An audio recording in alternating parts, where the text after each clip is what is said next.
Hello all, welcome back to our channel. In this video, we are going to learn some interesting and new sentences.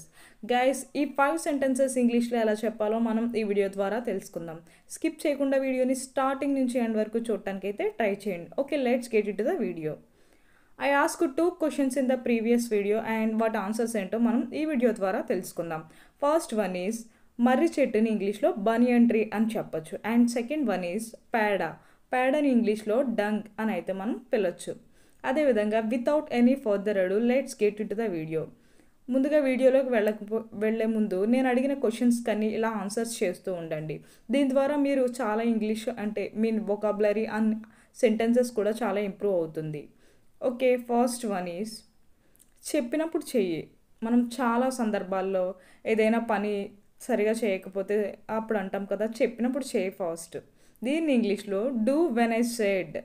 Do when I said, చెప్పినప్పుడు విను. Just listen when I said అని అయితే మనం చెప్పచ్చు. And next one is నా కాలు బెనికింది, నాకు తీవ్రమైన నొప్పి వచ్చింది.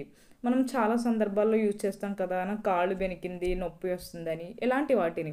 I fell down from the stairs so my leg was sprained. I had a acute pain. I had a acute pain. Sprain అంటే కాలు బెనకడం.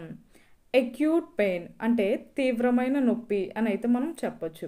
నార్మల్గా నేను మెట్ల మించి పడిపోయాను అంటే I fell down from the stairs. అప్పుడు నా కాలు బెనికింది. Then my leg was sprained. తీవ్రమైన నొప్పి వచ్చింది. I had a acute pain అని అయితే మనం చెప్పొచ్చు.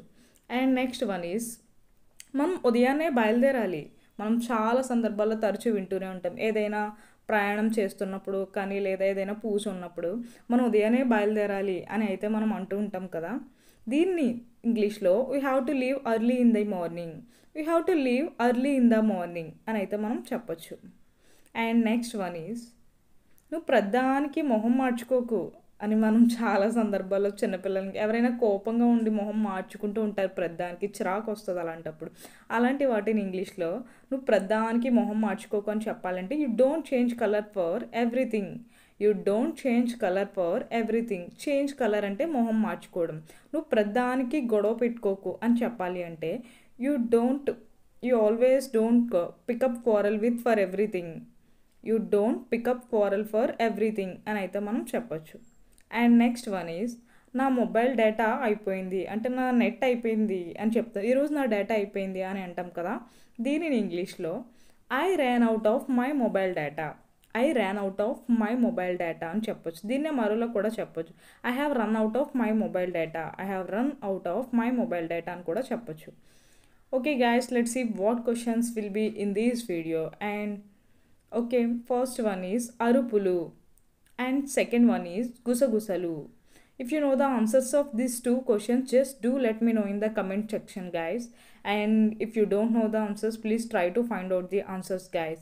If you do this kind of sentences practice daily, you will definitely become a fluent and good English speaker in your future. And thanks for watching. If you like this video, like, share and subscribe our channel. And guys, don't forget to hit the like button.